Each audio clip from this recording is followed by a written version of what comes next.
in case you guys are not watching, I guess you're listening instead of watching, we're here with Nadeshot in Nadeshot's apartment, which is very nice. It's got Christmas lights. Before we went live, he had Santa Baby. Santa Baby. How often do you listen to that once? Because you do that really good. That song specifically, I actually don't listen to a ton. I listen to a lot of Billy Joel and Frank Sinatra. Yeah. Who's the guy that has that deep voice like? I know who you're talking about, but I don't know his name. I got dreams of red roses too. I only know artists that I know really well, and I don't know. I have a hard time picking or calling out names. Machine Gun Kelly versus Eminem. Who took it? Eminem, absolutely. I mean, MGK. He was just not in a position to win. There was just no way. I mean, when you have a fan base behind you the way that Eminem does, yeah. I mean, he could have served shit on a platter and people probably would have given him the win. But in all actuality, Eminem lyrically and what he came with was better than MGK. Yeah, more creative. But what MGK had going for him is that he created like a catchy diss. Like, I'm sick of those sweatsuits, and then let's talk about it. Let's talk about it, yeah. Yeah, like he had a chorus on a diss, which you don't, like, and you can tell me because you know battle rap a lot better than I do, but normally I don't think you have like a chorus, 3 verses, like an actual track. No, I think Drake was one of the ones that made it popular to have like an actual song, like with back to back. Yeah, like I think that he set the tone for that sort of that. I agree. I think that no matter what Eminem would have came up with, he would have been like the praised one. And the thing that I liked about Eminem is that he didn't even try. Like, if you look at what he said, there was no complexity, and he can get complex. There was no true complexity, but the shit that he was saying, like when he started talking about, you really see the genius behind it. When he was talking about, like his bowl. He's like, "What you got in that bowl?" Yeah, I'm about to take a shit in it. Yeah, I mean, I'm about to shit in Cheerios. It's unbelievable. You know what? It's funny that you say that because I went to the YouTube comments as well just to see how people were receiving it. And that was the thing that actually resonated with me, or what you just said, is that you could tell he wasn't even trying. His ability to rhyme and his level of lyricism and to use metaphors and really have like bars that go over your head unless you go on like genius.com and really see what he was saying. There wasn't a ton of that in diss. Nope. And it was actually really surprising too for Eminem to come out with a diss track, especially with somebody who is... That was my biggest question. That's why I was like, oh shit, I can't believe it. Because nobody's ever gone at him. Well, yeah, exactly. But when MGK dissed him, that was unbelievable. I mean, that song was #1 on the charts, and then it's got like 100 million views on YouTube.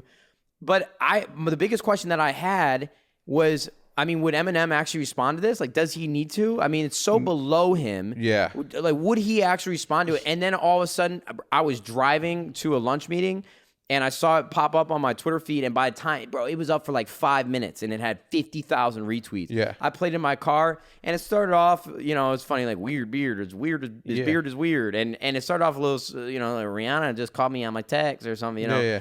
But then when he started to heat up and it got into the thick of it, I'm like, oh, shit. Yeah. But he brought up like the typical, I got more money than you, 2002. He should have. Yeah, he crushed it, man. Look, I will give MGK credit because that's my biggest issue is I like Machine Gun Kelly. The only thing I didn't like about Eminem saying that MGK is a mumble rapper, because he isn't. MGK actually Which was the diss, though. Right. Oh, okay. I like MGK. Yeah. I think he's got some good tracks, some good projects out there. Nothing really as of late. But yeah, Eminem definitely won. Yeah. The disadvantage for anybody that comes at Eminem is the fact that no one's really been through like battle rapping and made that sort of ascension to greatness the way that Eminem did. Eminem battled in the first Scribble Jam it was a 3-way tie between Rhymefest and Juice from Chicago, who Juice ended up winning it. But he was there. He was like a fat, chubby, Eminem, like legit dropping, like no one had heard that sort of combination when it came to lyrics. And when he didn't, he should have won it. I'm not saying that, and everybody in Chicago and everybody that's like super hip, I was going to say you're wrong. If anybody should have won, it should have been Juice, and Juice did win it. I don't know. I go back and listen to it. It's like a 1997 track or whatever. But I often say that Eminem should have won that shit too. I mean, I can't speak to that. honestly, I don't watch a ton of battle rap. I always see like Hitch and Maniac I don't watch tweeting out links. Yeah, yeah. I mean, I'm just gonna be honest. Like, I don't watch battle rap, but it was funny today. It's really interesting that you bring it up, or it's ironic in a sense. I watched one of like Eminem's first battle rap in like 1996, and you know how you watch 8 Mile, Yeah. and it's got they call him the Uncle Tom. What's yeah. his name in the movie with the dreads, and he's the host. Yeah. DJ, spin that shit. Future. Yeah. And it was like the same guy out of the movie. It was, I don't know, I found it really interesting, and Eminem won that.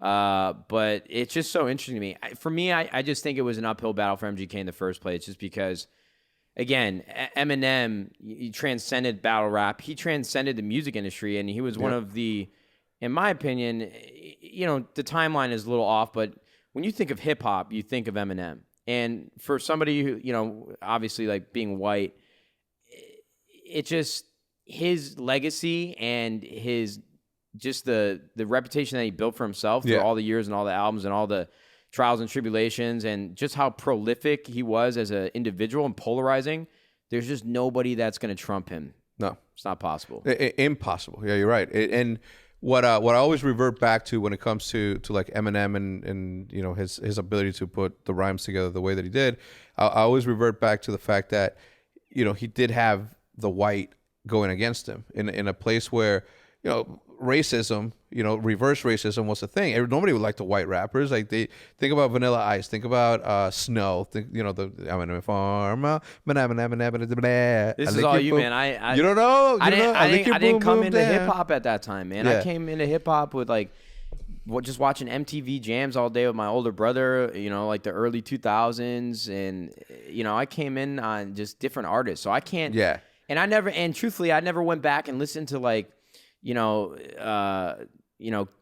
his name, Kane and Tupac and Biggie. I mean, I've listened to songs here and there. The popular ones. So I do too. What I don't is go his back. name? Big Daddy Kane. Yeah, I don't go back and listen to Rakim. I don't go back. Like, I don't do that. Yeah. But the fact that I grew up listening to it kind of gives me that advantage. What I was gonna say though is that I grew up in a sort of hip hop space where rapping was more of a sport than it was a creative outlet or an artist. It's like a sport. So going from watching all the Scribble Jams, painting at some of the Scribble, I painted at 2 Scribble Jams, and saw Idea and saw like the beginning of battle rap becoming popular, and then something happened where I just stopped listening to that. So when you brought up about Hitch and Maniac, like, listen, I listened to some of that stuff sometimes. When we did the Brits thing, we went to South by Southwest and we took pictures with Little Durk. But as part of the Little Durk is dope, man. As part of the influencers, I listen to a lot of Little Durk. As part of the influencers, Immaculate was one of the influencers as the battle rapper, and I'm like, oh shit, man! I saw you compete against Mac Lethal. Oh, bro, not Mac Miller, Mac Lethal, and that's where the conversation's going though. Go ahead. Where? Nah, man. I don't want to cut you off because I think it needs to have its own time and place. Yeah, what? No, it's just Mac Miller passing. Yeah, that's unfortunate. All right, so and we talked, and then he replied to one of my posts on Instagram, and then Hitch went in there and he's like, "Holy shit, what the fuck is Immaculate doing in here?" And I'm like, all right, I'm like, damn, it's crazy that we have that sort of thing going together. But battle rap nowadays, you know who your opponent's gonna be ahead of time. And then you have like it's 3 rounds. It's going to be 3 rounds, and then you can just like compose your. Are we talking about too much rap in this game? It's good, right? No, I wouldn't overthink it. It's definitely going over my head just because I don't know anything about it. And to be honest with you, most of the people watching this probably know more than them. I don't know. It's up to you, man. No, I'm good. I don't think we're talking too much about it. I will say this, and going back to the Mac Miller thing, and this will be a nice wrap up in this particular conversation. I am very hard-headed and very stuck in my own ways, as you know, where I don't go outside of my comfort zone when it comes to music or when it comes to certain things. And it wasn't until you came into like my because we knew each other, but you didn't come into my life until you moved to Schaumburg, and I was almost forced to listen to the shit that you were listening to because sometimes you were driving. And Mac Lethal was one of the artists that you introduced me to. Mac Miller. Yeah, what did I say? Lethal? Yeah, Mac Miller. And at first I'm like, whatever. But then I started giving it a shot, and he became like not one of my I would say one of my favorites. I still have him on rotation if that's something that you understand. So yeah, for sure. I think what was interesting for me about Mac Miller was, I mean, I came into Mac Miller when I was in high school. you know, that was somebody that I had a deep attachment to just for the music that he was making at the time. And like at that moment, the music that he was making was like, it's like the typical like backpack, like frat rapper, you know, it's like really just upbeat music about like hanging out with girls and smoking weed and this, that, and the other. But as he progressed as an artist, you know, for better or worse, you know, he experimented with drugs and Mac Miller, in my mind, like if you go and look at a timeline of hip hop and what he's actually creating to what he finished with in terms of composition and the depth of the things that he's rapping about, like he went from this, like I said, like a very frat rapper, you know, like let's make a hit, to, I mean, go listen to Watching Movies with the Sound Off, or even some of the tracks on like Macadelic was like really the start. Yeah. But his tracks got really dark, but like his lyricism. When you say dark, you mean like from they got dark from like a sense of where his headspace was at when he was rapping. Yeah. I mean, listen, if you go listen to Watching Movies with the Sound Off, it's a lot of drug influence, a lot of psychedelic influence. Yeah. And but his lyricism and his ability to rhyme and his ability to have just a greater sense of, I don't want to say, yeah, exactly. It just got so much better and better and better and better. And it's, you know, it just hits me so. This is actually probably one of the first celebrity passings and that really affected me. Yeah. That really, really bothered me because Mac Miller was like in my top 5. I talked about it all the time on social media, and I'm not talking about it to bring up the fact like, oh, I listened to Mac Miller before and he did. Yeah. But it affected me in way. I mean, even like every day since it's happened, I've thought I'm just listening to his music. I'm like, damn, it's wild, right? Imagine Mac Miller, because the problem is that this recent project that he just put out was fantastic, and all the press that he was doing, and all the interviews, and even some of the songs, you could just tell he was in a better place. Yeah, I mean, he was posting Instagram stories of him working out. You know, I thought he was affected a lot by breaking up when Ariana Grande and she's getting engaged like the next month, but he was in a good place. And it's just crazy. It's just crazy what drugs can do, man. I just, drug overdose, it hits me really close to home. And to see somebody like that, it's just unbelievable. I mean, imagine he can just gain consciousness back for like a blink of an eye and just realize like, I just threw my life away. I overdosed. Yeah. And I don't think it was intentional. No, me neither. Like I said, he was in a really great place. But, you know, you have these drugs coming in from China that are, like, you know, they are using fentanyl so that the high can be stronger. The synthetics. Yeah, it's unbelievable. So it's just a shame, man. It's really taking a toll on me. When it came out that he passed, the first person I thought about was Hugh, and I'm like, damn, he's gonna feel that one because he was your guy. Dude, you know, I found out what. I was at the owners meeting for LCS in Oakland. We were in an owners meeting. It's where everybody comes together, and it's just like the NBA and the NFL. Where all the owners talk about how do we make the league better, this, that, and the other. Mm-hmm. And I got a text from Bose, and he said, "Damn, Mac Miller died." And when I saw the text, I was like shocked for a second. I'm like, "Shut up, man! Like, what are you talking about?" But he wouldn't text me that for no reason. So I go on social media, and there it is, Twitter moments. Mac Miller passes at, I think it was like 26. And there's one line that I was just, man, we don't need to talk about it too much longer. But there are just so many instances in his music where he talks about not wanting to like die or not wanting to overdose. Like there's a very specific line where he says, you know, all my drug dealers don't mess with that. I don't want to join the 27 club. Yeah. Oh man, listen, go. You need to listen. It's off of Good AM or it's like 2 albums ago. He had like the Feminine Divine and then his most recent album, but it was Good AM. It's got some really great tracks like Jump and 100 Grandkids, but there's a track, it's called it's a 2-part track. The first half is like a normal song, and then the second half it transitions where it's a voicemail from his brother. Mm-hmm. And it's his brother like, "Hey man, just checking in. Love you. Hope you're doing all right, and I'll talk to you soon. Godspeed." And then Mac just jumps into like, you know, I thought we were going to make it with all my homies. I thought we'd be partying, and just life isn't what it seems. Yeah. And it didn't turn out the way that he wanted to. And then he said, and you should go listen to it. I am. It's got Godspeed. Yeah. Mac Miller. So my favorite white rapper, well, not my favorite of all time, but my favorite battle rapper, his name's Idea. What's up, man? Can we call the bartender Matty? Yeah, we should have got a bell. Yeah. Yeah, you're the homie, man. The Thank homie you. Matt. Thank you so So you're much. doing more work than that. Yeah, so. make sure you get enough ice in there. You're the man, dude. I'm gonna watch him as he makes it. All right. So My guy. I like this man. Yeah. Idea. You got a can-do attitude. Because he can't. He's a Mexican. You know what I'm saying? He's like, I'm the can man. Because anybody can get it. It's like Americans, Mexicans. Adrian Broner, man. Yeah, that's plenty. Oh, that's almost too much. That's pour a little almost too bit much, of, man. yeah. You're making a slushy? Yeah, pour that little bit of that out, bro. We gotta have enough some- ice yeah. now. Bro, I saw you without any ice. No. Put it back in the freezer because we need to make sure we have enough ice for the rest of the drinks. Just, Anyway, so yeah, I put your hand on it. So Idea, the battle rapper. Yeah, that's good. All right, yeah. That's great. For those of you listening and not seeing the visuals, we're getting drinks poured. And Matt's very particular about his drinks. Idea also passed away from an overdose.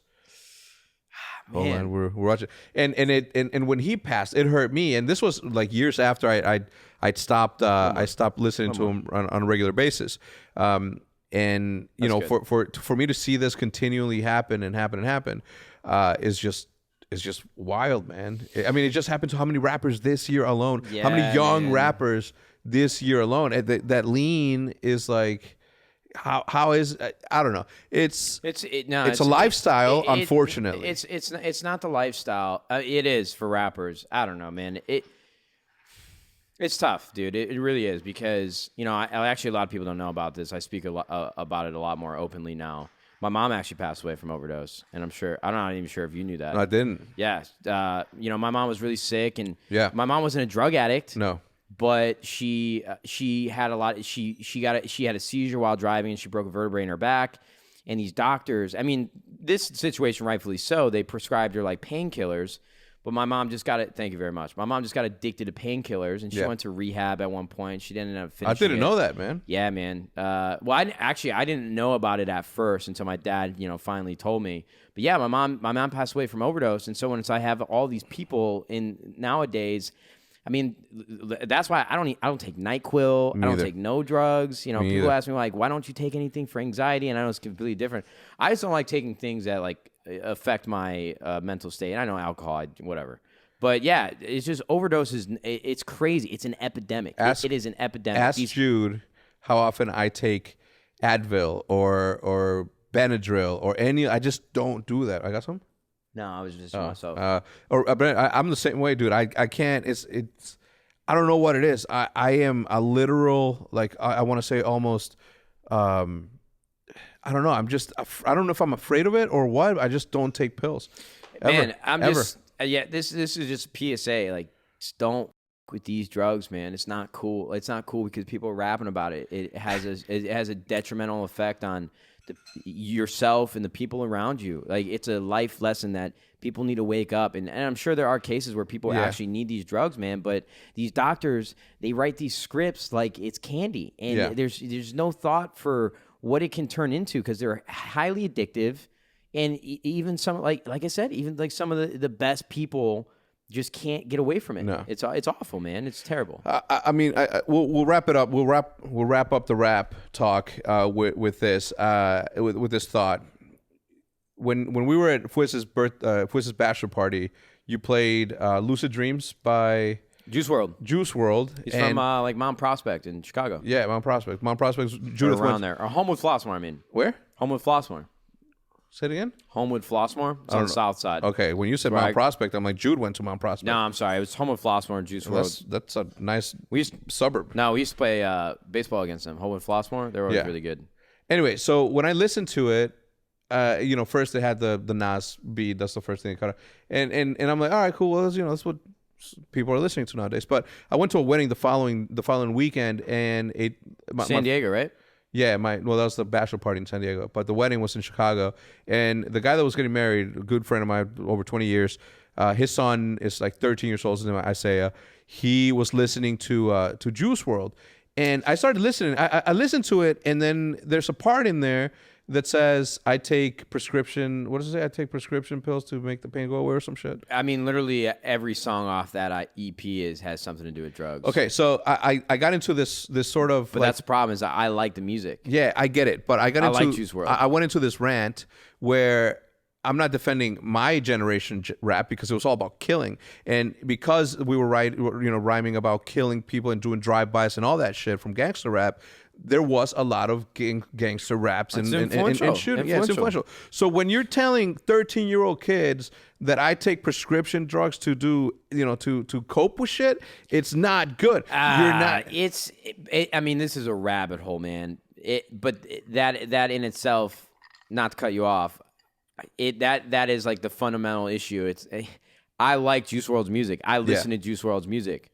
But you're an adult. Yeah, but I'm mature. But even then, it's even when I was like, in my opinion, it comes down to like a case-to-case basis on how you think for yourself and how your parents taught you. Yeah. Because I could listen to gangbangers rapping about killing each other, or I can listen to even like pop music, like talking about taking drugs, but it doesn't mean I'm going to go do it. Of course. It's like, the video game analogy, like video game violence, like makes people violent. Yeah. Like I was playing Grand Theft Auto when I was like 9 years old, and you're like killing prostitutes. You see him pulling over, bro. You're banging out a prostitute like in the back of a car, and then you can kill the hooker and get your money back. Yeah, bro. I'm not going out and doing none of that. I'm not doing this hood rat shit with my friends. I'm not out here smoking cigarettes. You know what I'm saying? Yeah, what do you want me to do? How you gonna cook sandwich? How you gonna cook a sandwich? You seen that one? No, I don't think I bro, have. it's better than that. Matt, pull up the video. Yeah, Matt, no, pull it up. Gotta get him like Joe Rogan. No, but it's tough, man. I don't know. This could be like an entire episode of a podcast. Yeah. Truthfully. Let me ask you this: on kids, obviously kicking incredibly dope shit. Yeah, but there was a movie. Did you ever watch the movie? Because I told you it was a movie. Some Did you ever watch it? All right. No.